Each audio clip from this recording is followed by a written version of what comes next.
வணக்கம். திமுக அளித்த வாக்குறுதிகளில் நிறைவேற்றப்படவில்லை. ராமநாதபுரம் மாவட்ட வளர்ச்சிக்கு ஒரு பிடி மண்ணை கூட எடுத்துக் கொடுக்காத திமுக. தமிழக முதல்வர் ராமநாதபுரம் வருகைக்கு எதிர்ப்பு.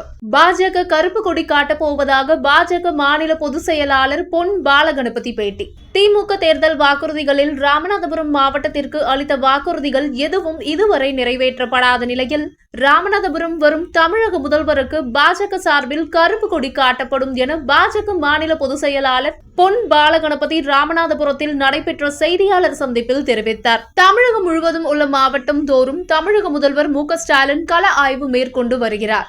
அதன் அடிப்படையில் ராமநாதபுரம் மாவட்டத்தில் நடைபெற்று முடிந்துள்ள அரசு திட்ட பணிகள், புதிய பணிகளுக்கான அடிக்கல் நாட்டுதல் மற்றும் நலத்திட்ட உதவிகள் வழங்குவதல் உள்ளிட்ட நிகழ்வுகளில் கலந்து கொள்ள வரும் 29 மற்றும் 30 ஆகிய 2 தினங்கள் அரசு முறை பயணமாக ராமநாதபுரத்திற்கு தமிழக முதல்வர் ஸ்டாலின் வருகை தரவுள்ளார். இந்நிலையில் ராமநாதபுரம் அரசு மருத்துவக் கல்லூரி மருத்துவமனையில் செய்தியாளர்களை சந்தித்த பாஜக மாநில பொதுச் செயலாளர் பொன் பாலகணபதி, திமுக கட்சி தேர்தல் வாக்குறுதியில் ராமநாதபுரம் மாவட்டத்தில் உள்ள RS மங்கலம் கண்மாய் மற்றும் ராமநாதபுரம் பெரிய கண்மாய் ஆகியவற்றை சீரமைத்து தூர்வாரி தருவதாக வாக்குறுதி அளித்தது.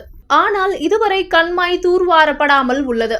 திமுக ஆட்சி பொறுப்பேற்றால் ராமநாதபுரம் மாவட்டத்தில் உள்ள 2 லட்சம் மீனவர்களுக்கு சிங்காரவேலன் மீனவர் நலத்திட்டத்தின் கீழ் 2 லட்சம் வீடுகள் கட்டித்தரப்படும் என வாக்குறுதி அளித்தனர். ஆனால் இதுவரை மீனவர்களுக்கு சிங்காரவேலன் மீனவர் நலத்திட்டத்தின் கீழ் ஒரு வீடு கூட திமுக அரசு கட்டி கொடுக்கவில்லை. ஆனால் பிரதமர் வீடு திட்டத்தின் கீழ் ராமநாதபுரம் மாவட்டத்தில் உள்ள மீனவர்களுக்கு வீடுகள் கட்டி கொடுக்கப்பட்டுள்ளது.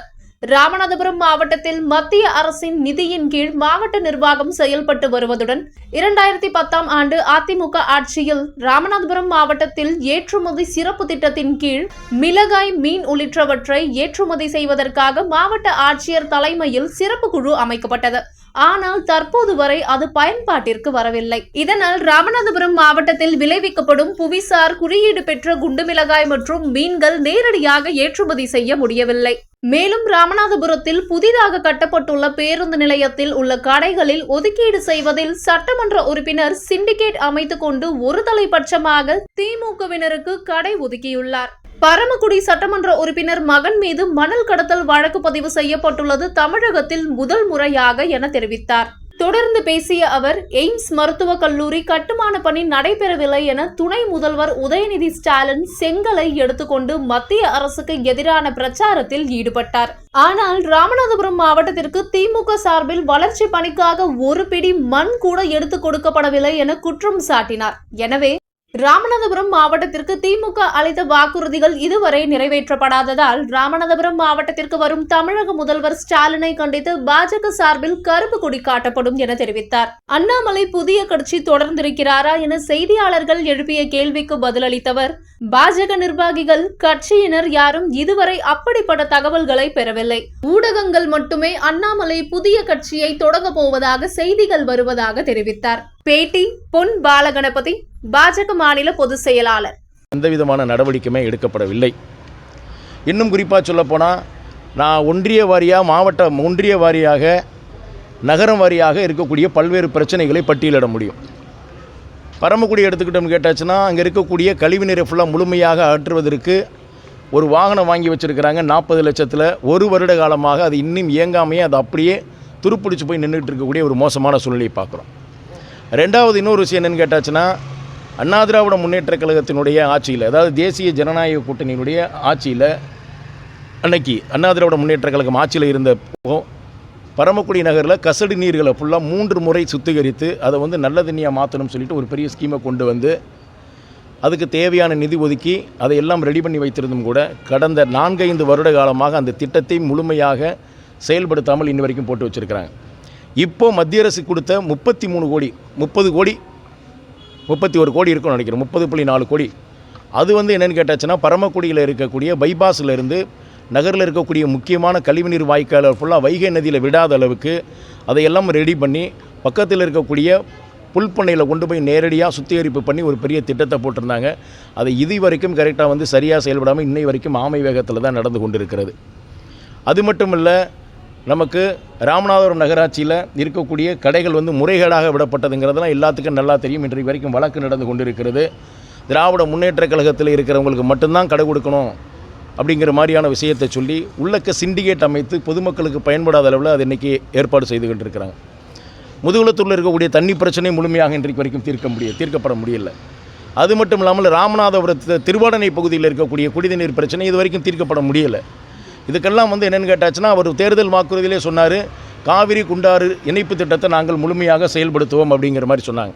ஆனால் இதுவரைக்கும் ஒரு சிறு அவர் எய்ம்ஸில் கரெக்டாக சொன்னார், நாங்கள் ஒரு செங்கலை கூட எடுத்து வைக்கல பாரதிய ஜனதா கட்சியினுடைய அரசாங்கம் சொன்னார். அதே விஷயத்தான் இன்றைக்கி நாங்கள் உதயநிதிக்கு சொல்கிறோம், நீங்கள் இந்த திட்டத்திற்காக ஒருபடி மண்ணை கூட நீங்கள் இது வரைக்கும் எடுத்து போடலைங்கிறதா மிகப்பெரிய விஷயம். இன்றைக்கு முதுகுளத்தூர், கடலாடி போன்ற தாலுகாக்களில் மிகப்பெரிய அளவில் குடிநீர் பிரச்சனை நிகழுதுன்னா அதுக்கு காரணம் என்னென்னு கேட்டாச்சுன்னா, இது போன்ற திட்டங்களை செயல்படுத்துவதற்கு நீங்கள் எந்த விதமான முயற்சியுமே எடுக்கலை. ஆனால் முழுக்க மத்திய அரசு கொண்டு வந்த, மத்திய அரசு கொடுத்த நிதியில் மட்டும்தான் இன்றைக்கு ராமநாதபுரம் மாவட்டத்தில் நிதி நிர்வாகம், ஆட்சி நிர்வாகமே நடந்து கொண்டிருக்கிறது அப்படிங்கிறத நாம் சொல்ல முடியும். இன்னொரு விஷயத்தை நம்ம கண்டிப்பாக நமக்கு சொல்லி ஆகணும். 2010 24ஆம் தேதி 10வது மாதம் 2010 அண்ணா திராவிட முன்னேற்ற கழகம் ஆட்சியில் இருந்த காலகட்டத்தில் அப்போ என்ன பண்ணுறாங்கன்னு கேட்டாச்சுன்னா, இந்த மாவட்டத்தினுடைய எக்ஸ்போர்ட் குவாலிட்டி அதிகரிக்கிறதுக்கு என்னெல்லாம் பண்ணலாம் அப்படின்னு சொல்லிட்டு அன்றைக்கு இருக்கக்கூடிய கலெக்டர் தலைமையில் ஒரு பெரிய கமிட்டி போட்டு பல்வேறு பரிந்துரைகளை கொடுக்குறாங்க. இதை நான் இந்த எக்ஸ்போர்ட்டை ஏன் சொல்கிறேன் அப்படின்னு கேட்டாச்சுன்னா, எக்ஸ்போர்ட்டில் ஒரு 3-4 விஷயங்களை அடையாளப்படுத்தியிருக்கிறாங்க. ராமநாதபுரம் மாவட்டத்தில் இருக்கக்கூடிய மிளகாய், இங்கே இருக்கக்கூடிய மீன் வளம், இதையெல்லாம் மேம்படுத்தணும் அப்படிங்கிற மாதிரி அந்த 2010 போட்டு கொடுக்கப்பட்ட விஷயங்கள் இதுவரைக்கும் எதுவுமே நிறைவேற்றப்படவே இல்லை. இந்த மாவட்டத்தினுடைய அடிப்படையான வளர்ச்சிக்கு எந்த விதமான ஒரு ஸ்பெஷல் திட்டங்களையுமே இந்த திராவிட முன்னேற்ற கழகத்தினுடைய அரசாங்கம் கொண்டு வரப்படவில்லைங்கிறது தான் மிகப்பெரிய விஷயம். ராமநாதபுரம் மாவட்டம் ஒரு வானம் பார்த்த பூமி, விவசாயத்தை சார்ந்து இருக்கக்கூடிய பூமி. இங்கே இருக்கக்கூடிய மிளகா குண்டு மிளகான்னு சொல்லுவோம். அந்த குண்டு மிளகா ஆந்திராவில் இருக்கக்கூடிய நெல்லூர் மிளகாய்க்கு அடுத்து இங்கே இருக்கக்கூடிய ஒரு காரம் அதிகம் மக்கள் அதிகமாக பயன்படுத்தக்கூடிய ஒரு இது. இன்னொரு விஷயம் என்னென்னு கேட்டாச்சுன்னா, தமிழ்நாட்டில் ஒட்டுமொத்தமாக இருக்கக்கூடிய மிளகாய் உற்பத்தியில் 30% மிளகாய் உற்பத்தி இங்கே தான் இருந்து நம்ம ராமநாதபுரம் மாவட்டத்தில் தான் நமக்கு விளையுது. ஆனால் இதை சரிப்படுத்துவதற்கோ மேம்படுத்துவதற்கோ, இந்த மிளகாய் விவசாயிகளை மேம்படுத்துவதற்கு இந்த அரசாங்கம் இதுவரைக்கும் எந்த விதமான நடவடிக்கையுமே எடுக்கலை. அந்த எக்ஸ்போர்ட்டில் மிகப்பெரிய ஒரு நல்ல கருத்துக்களைலாம் சொல்லியிருக்கிறாங்க. இன்றைக்கி நீங்கள் ராமநாதபுரம் வெப்சைட்டில் போய் பார்த்தாச்சுன்னா, கலெக்டர் ஆஃபீஸுடைய எக்ஸ்போர்ட் வெப்சைட்டில் பார்த்தாச்சுன்னா அந்த விஷயம்லாம் இருக்கும். இந்த திட்டத்தை செயல்படுத்துவதற்கு என்னென்னலாம் பிரச்சனைகள் இருக்குது செயல்படுத்தணும்னு சொல்லிட்டு. ஆனால் தேவையான ஸ்டோரேஜ் கூட தேவை, இன்டர்மீடியேட் நிறையா பண்ணிகிட்டு இருக்கிறாங்க, போக்குவரத்து பிரச்சனை இருக்குது, தரமான விதைகள் கிடைக்கல அப்படிங்கிற மாதிரி. இதையெல்லாம் மத்திய அரசு சிறப்பாக செய்து கொடுப்பதற்கு தயாராக இருக்கிறது. தேவையான உரம் கொடுப்பதற்கு தயாராக இருக்கிறது, நல்ல விதைகளை கொடுப்பதற்கு தயாராக இருக்குது. அதையெல்லாம் இந்த மாநில அரசாங்கம் இந்த மிளகாய் உற்பத்தியை மேம்படுத்தி அதன் மூலம் மக்களுக்கு கிடைப்பெறுவதற்காக இருக்கக்கூடிய எந்த விஷயத்தையுமே நமக்கு இது வரைக்கும் பயன்படுத்தலை. அது மட்டும் பாருங்கன்னா, ரெண்டாவது இன்னொரு விஷயம், ராமநாதபுரம் மாவட்டத்தில் இன்னொரு மிகப்பெரிய வளம் என்னென்னு கேட்டாச்சுன்னா கடற்கரை. 237 கிலோமீட்டர் இருக்குது கடற்கரை. மிகப்பெரிய நல்ல இடங்கள்லாம் இருக்குது. சுற்றுலாவை மேம்படுத்துவதற்கு தேவையான விஷயங்கள் அனைத்தும் இருக்குது. இந்த சுற்றுலாவை மேம்படுத்துவதற்கு ஏதாவது ஒரு சிறு துரும்பையாவது இந்த திராவிட முன்னேற்ற கழக அரசாங்கம் எடுத்து போட்டிருக்குமான்னு கேட்டாச்சுன்னா நிச்சயமாக கிடையாது. எந்த விதத்திலையும் கிடையாது. ஊழல் மட்டும்தான் எடுத்து போட்டுக்கிட்டு இருக்கிறாங்களே ஒழிய மற்றபடி எந்த விதமான விஷயமும் கிடையாது.